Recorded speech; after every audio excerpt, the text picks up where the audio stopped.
You ask Tiger to calculate. This deals with linear inequalities with one unknown. The final result is m smaller than negative 19.2. Let's solve it step by step. Isolate the m. Multiply both sides by 8.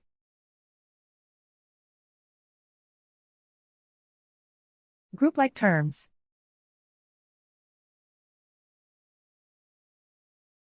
Multiply the coefficients.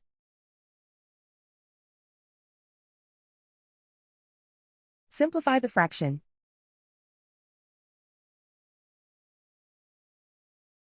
Simplify the arithmetic.